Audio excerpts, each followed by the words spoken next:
मत्ती रचित सुसमाचार अध्याय 6।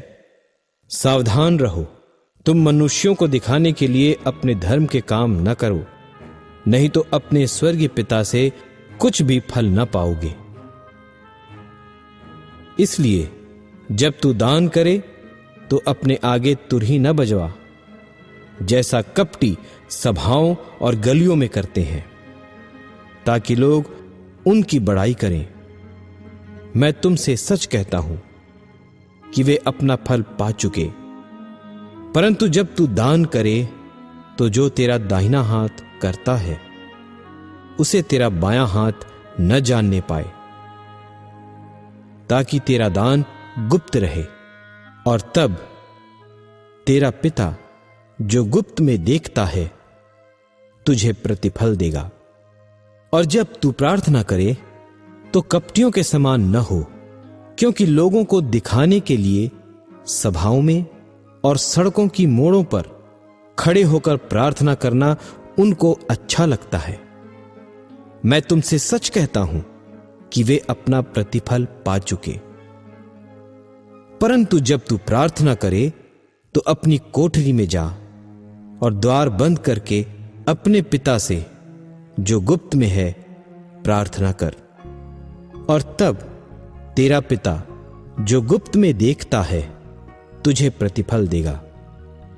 प्रार्थना करते समय अन्य जातियों की नाई बकबक न करो, क्योंकि वे समझते हैं कि उनके बहुत बोलने से उनकी सुनी जाएगी। सो तुम उनकी नाई न बनो, क्योंकि तुम्हारा पिता तुम्हारे मांगने से पहले ही जानता है कि तुम्हारी क्या क्या आवश्यकता है। सो तुम इस रीति से प्रार्थना किया करो, हे हमारे पिता, तू जो स्वर्ग में है, तेरा नाम पवित्र माना जाए, तेरा राज्य आए, तेरी इच्छा जैसे स्वर्ग में पूरी होती है वैसे पृथ्वी पर भी हो।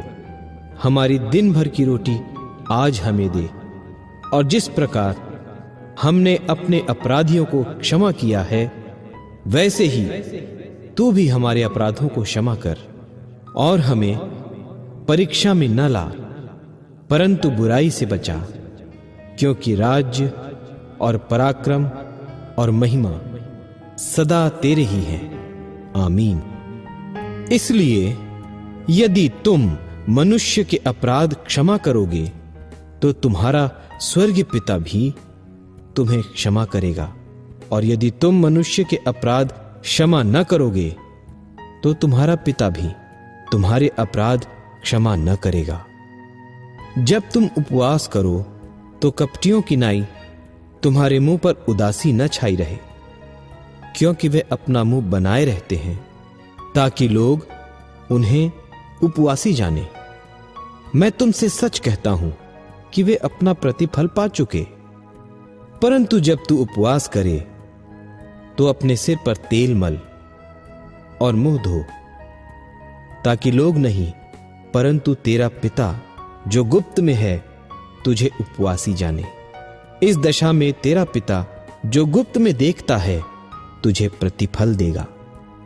अपने लिए पृथ्वी पर धन इकट्ठा न करो, जहां कीड़ा और काई बिगाड़ते हैं और जहां चोर सेंध लगाते और चुराते हैं, परंतु अपने लिए स्वर्ग में धन इकट्ठा करो, जहां न तो कीड़ा और न काई बिगाड़ते हैं और जहां चोर न सेंध लगाते और न चुराते हैं। क्योंकि जहां तेरा धन है वहां तेरा मन भी लगा रहेगा। शरीर का दिया आंख है, इसलिए यदि तेरी आंख निर्मल हो तो तेरा सारा शरीर भी उजियाला होगा। परंतु यदि तेरी आंख बुरी हो तो तेरा सारा शरीर भी अंधियारा होगा। इस कारण वह उजियाला जो तुझ में है यदि अंधकार हो तो वह अंधकार कैसा बड़ा होगा। कोई मनुष्य दो स्वामियों की सेवा नहीं कर सकता, क्योंकि वह एक से बैर और दूसरे से प्रेम रखेगा, वह एक से मिला रहेगा और दूसरे को तुच्छ जानेगा। तुम परमेश्वर और धन दोनों की सेवा नहीं कर सकते। इसलिए मैं तुमसे कहता हूं कि अपने प्राण के लिए यह चिंता न करना कि हम क्या खाएंगे या क्या पिएंगे, और न अपने शरीर के लिए कि क्या पहनेंगे। क्या प्राण भोजन से और शरीर वस्त्र से बढ़कर नहीं? आकाश के पक्षियों को देखो, वे न बोते हैं, न काटते हैं, न खत्तों में बटोरते हैं, तो भी तुम्हारा स्वर्गीय पिता उनको खिलाता है। क्या तुम उनसे अधिक मूल्य नहीं रखते? तुम में कौन है जो चिंता करके अपनी अवस्था में एक घड़ी भी बढ़ा सकता है? और वस्त्र के लिए क्यों चिंता करते हो? जंगली सोसनों पर ध्यान करो कि वे कैसे बढ़ते हैं। वे न तो परिश्रम करते, न कातते हैं, तो भी मैं तुमसे कहता हूं कि सुलेमान भी अपने सारे विभव में उनमें से किसी के समान वस्त्र पहने हुए न था।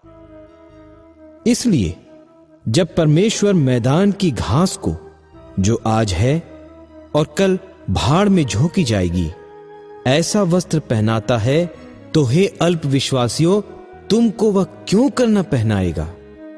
इसलिए तुम चिंता करके यह न कहना कि हम क्या खाएंगे या क्या पिएंगे या क्या पहनेंगे, क्योंकि अन्य जाति इन सब वस्तुओं की खोज में रहते हैं, और तुम्हारा स्वर्गीय पिता जानता है कि तुम्हें ये सब वस्तुएं चाहिए। इसलिए पहले तुम उसके राज्य और धर्म की खोज करो, तो ये सब वस्तुएं भी तुम्हें मिल जाएंगी। सो कल के लिए चिंता न करो, क्योंकि कल का दिन अपनी चिंता आप कर लेगा। आज ही का दुख बहुत है। मत्ती रचित सुसमाचार